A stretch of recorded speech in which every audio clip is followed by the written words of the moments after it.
Hi, everyone. This is Margaret Manning with lifeafterdeath.com. Lifeafterdeath.com is a community of people just like you who have an interest in topics related to the afterlife, near-death experience, and spirituality. And we talk with experts on topics of interest to us and to you. And my guest today is a very special person. Her name is Suzanne Giesemann. She is an author, a speaker, a teacher, a former U.S. Navy commander. She is now a metaphysical teacher and a medium, an evidence-based medium. And what this means is she is able to talk to people after they die and report back and tell their story in very specific ways. Now, she's the author of 12 books, and I think there's a 13th coming. Her last book is called Still Right Here. And she's just got so many wonderful stories to inspire us on this topic. So welcome, Suzanne. Thank you, Margaret. I'm just so pleased that you asked me to share with your listeners. Well, thank you. Our community is people who are all over the place with their thoughts about religion and spirituality. And I think it's wonderful to have someone here like you who's very grounded in reality. You were a U.S. Navy commander. You have been in the real world. And now you are able to touch the world which we're talking about here on lifeafterdeath.com, which is the afterlife. So... Yeah, I know that my path has led me straight here to draw in those people who wouldn't normally believe in an afterlife, who are skeptical like I used to be, who want to believe that this is real, and it helps them to know we're not crazy. Well, I think that is so true that you, and why, when I mentioned that you're an evidence-based medium, we'll talk about that in a minute, because I think just the fact that you are able to talk to people who have passed on to this next dimension, whatever you want to call it, place, not dimension, but somewhere else where you can understand what they're experiencing and then communicate it back in plain words to their loved ones. Yes, I'd call it a state of awareness, which is exactly what this is. We call it a place because we're aware of geographical distance, but it is a state of awareness. And that's why our loved ones, just like the title of my book, are still right here, because consciousness is what connects us. Well, I think that the fact that you've admitted that you were a skeptic is for me personally, because I'm a skeptic too, and I we don't know one way or the other. No one can prove this, but I also am a skeptic, and I'm happy to see you have been through that process in your life. You've dealt with some pretty challenging times, and now you are doing what you do. You are a medium helping people to connect. So tell me a little bit about the whole business of communication with people in another place. How does that work?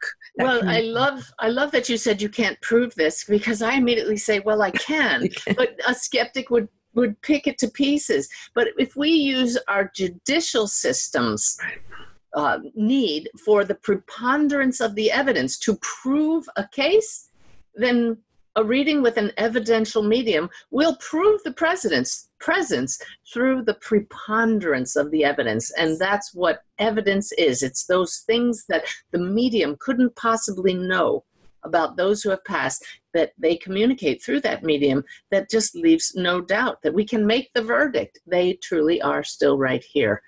I may not have answered your question, but I had to talk about that word proof. No, we're getting there, because I think this is important. But tell us what that communication looks like, or feels like, or sounds like.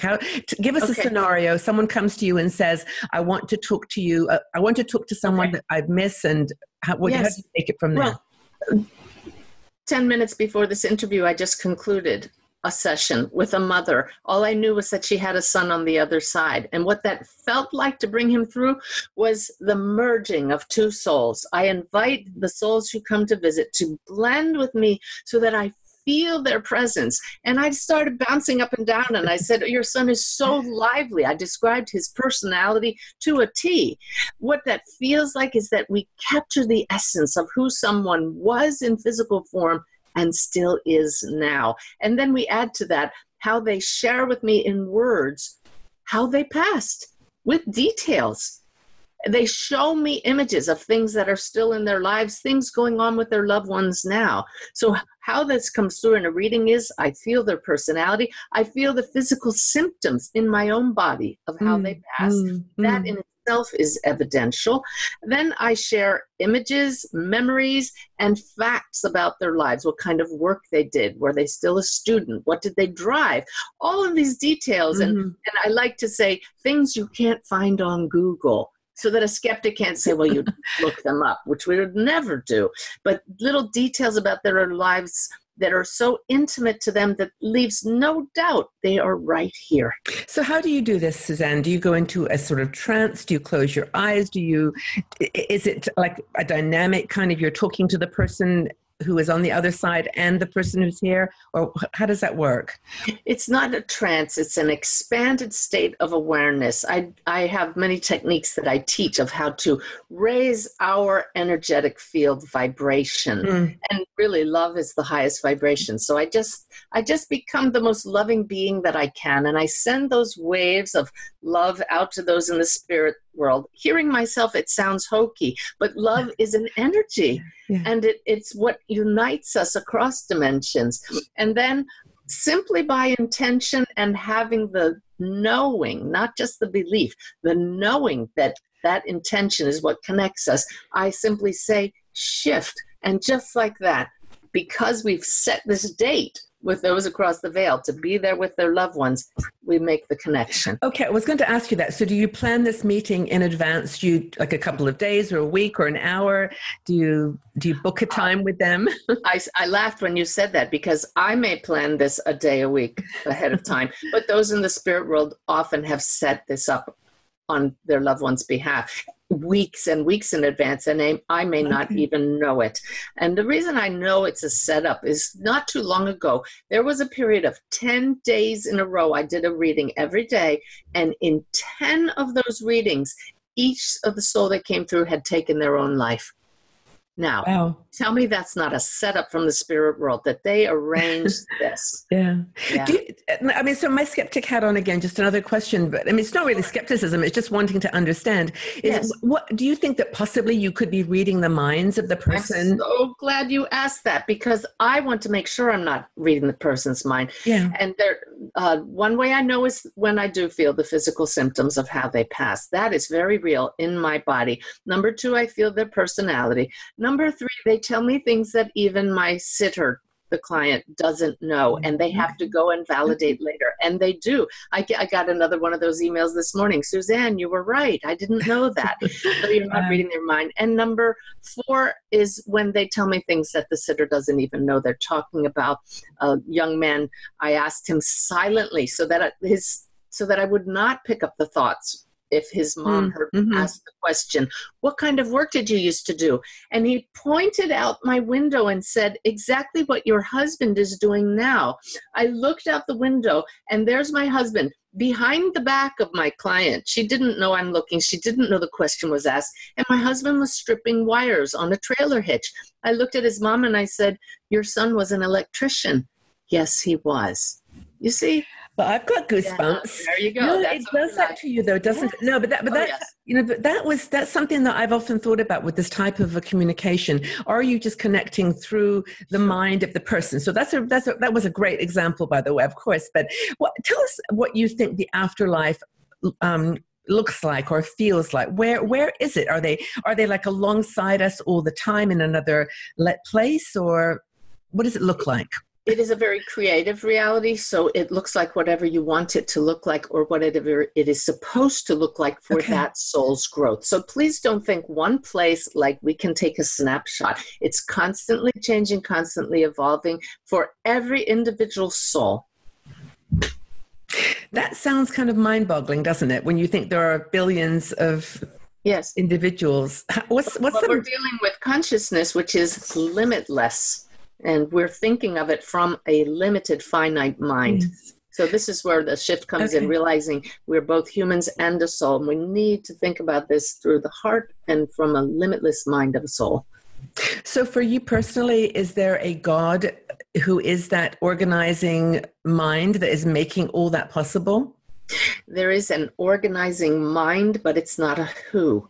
I don't mean to make that impersonal, but it's the love that makes it personal. That connection is this energetic field of no separation. For me, love is lack of separation. So we can call love God, the source, the divine mind, infinite intelligence. It's humans that need to make it like us, like a being, but that would be limited. Yes. And God, to me, yes, there is a God, but it's not a limited being. It's pure being itself. And from that arise beings. Okay, I'm going to try to ask this question in a way that doesn't sound too cynical, but or even too difficult. Is okay, if we are just energy, if we are energy and we're beautiful energy that is a channel for this love that you're talking about, it seems to me like there's no separation between before we're born, as we're living, and after we die. So is there, in a way, like it all written out for us? I mean, are you saying there's no choice that we have? It sounds very, I don't know, just very connected. Those three stages. This is the thing. We need to start thinking not in black and white, one point of view only. We are not just energy. We are both a human, a person, and this field of love. If we can think both and, that gives us the flexibility to choose our point of view. So as a soul, many things are determined. As a human, we have free will, and we can tap into our soul nature, which is this field of energy, and tune into the heart and say, what is the highest choice in this moment? Mm-hmm.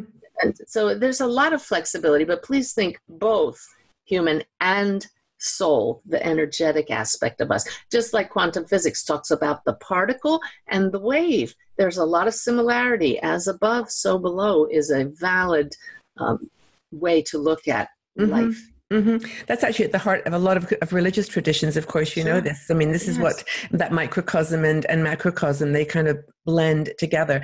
So I know we're going to talk about your personal situation in some other videos that we're going to record, but tell us real briefly just how you got from being a skeptic. What happened from that mind of a skeptic, an Army, U.S. Navy commander, and where you are now?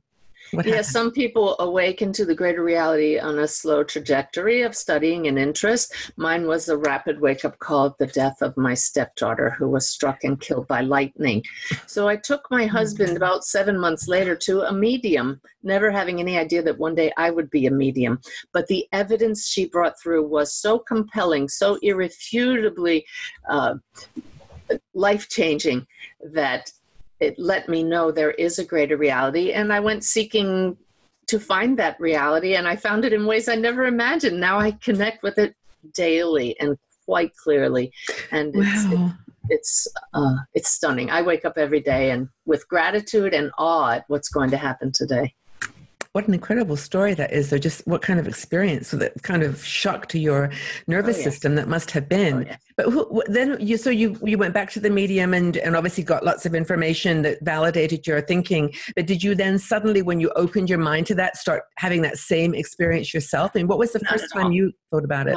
Not at all. I was so stunned by that reading. My whole world had to change. Yeah. There is a greater reality. But I was so excited that a medium could bring through evidence that could change one's worldview so drastically that, having written several books, I decided to write a book about mediumship. But I didn't want some boring, dry theory book.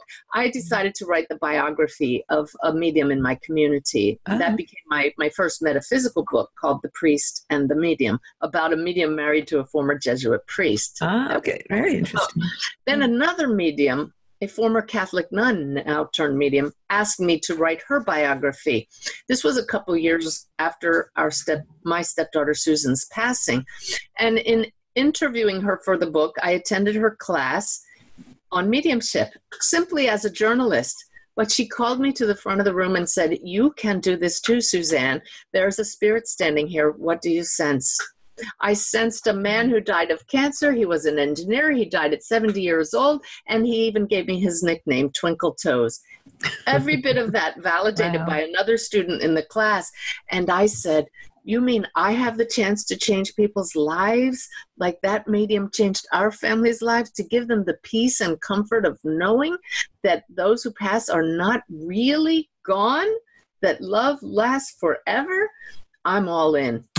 and the rest. Fabulous story. Wow. Yeah. Okay, so I want to know more about this, and we're going to talk about different topics related to this journey that you've been on and how it's, it's going to help other people, and that's your mission in life.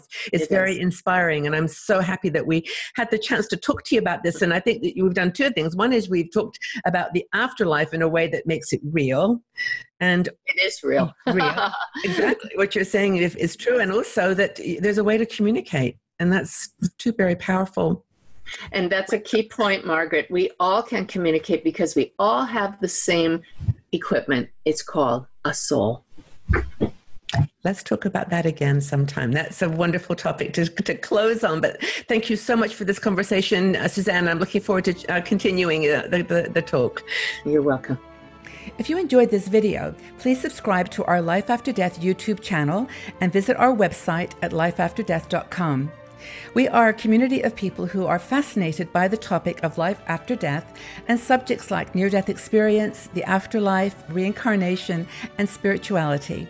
Together, we are exploring and discovering these topics together with curiosity and an open heart.